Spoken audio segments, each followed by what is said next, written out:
Okay, this is my review of the Kymco Like 200i scooter. This is from the perspective of a regular BMW S1000RR rider. My BMW is getting repaired because some idiot reversed over it in a transit van. So they gave me this as a bike to use, which didn't quite fit the bill, but oh well, here we go. This is it. So I've done about 639 k's on it. It came to me with 0 kilometers or 1 kilometer. So what do I like about it? I like the storage, full size to fit your helmet, very nice.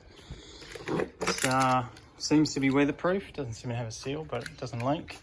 Storage, there's more storage under the seat. This absolutely blew me away.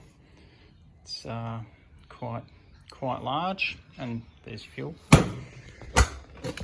It's got more storage again in here, and it's got a charger port, as you can see, and a spot for your wallet or your purse, I suppose. Handbag, I don't know. Maybe you fit a couple of handbags under the seat.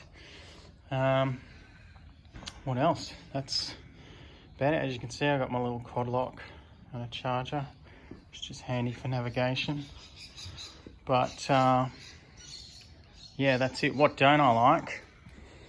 What I don't really love about it is this is 12 horsepower. So the top speed realistically is about 95 kilometers an hour, and that's with no hill, no tail, no headwind, nothing. As soon as you get a headwind, you're going to be struggling to do any more than about 85, so not very safe on a freeway. I have done 2 up on this for, I don't know, a couple of 100 k's just for a laugh, and it struggles even more. Really wouldn't recommend this if you need to travel on a freeway anywhere for any length of time. It's not safe. Other than that, other things I don't like, this side stand is spring loaded, so if you're not careful it just flicks up, which if you're facing down a hill a little bit, which you shouldn't do anyway, but if you find yourself stuck, you could fall over. Center stand tends to grind into the road sometime. That's the first thing you hit when you're leaning into a corner.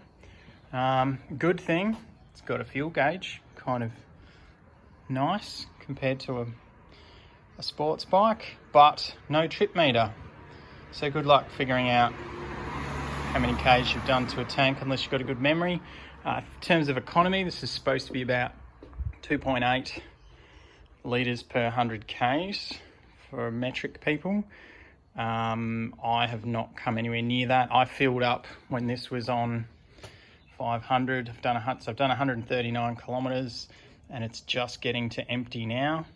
It's a long way short of the claimed mileage.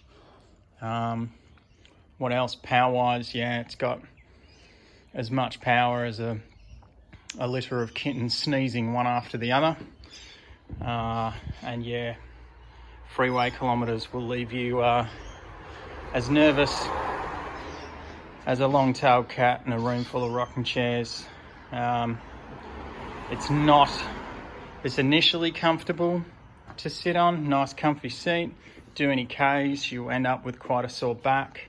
I find myself, here's the little foot pegs. I find myself feet on the foot pegs, sitting on the back seat. I'm not that tall. I'm about 5'10", 5'11". It's not good. That's about it. So if you're only riding around town, never going on a freeway, it's really cheap. I think these are about $4,000 brand new. This is Australian dollars on the road with 12 months reg. So the bike, I've seen them secondhand for about 3, with like no kilometers. The brakes are interesting. Seems to be the same, like 2-piston caliper, front and rear. However, the rear brake seems to grab a lot more than the front. So you tend to find yourself using a lot more rear brake than front. I guess, I don't know, with the weight distribution, it doesn't seem to be a problem. Steering through corners, very, very easy. If you do find yourself wanting to whip through some corners a bit faster, you're obviously going to need to carry a lot of entry speed because there's no power. But the bars are really light.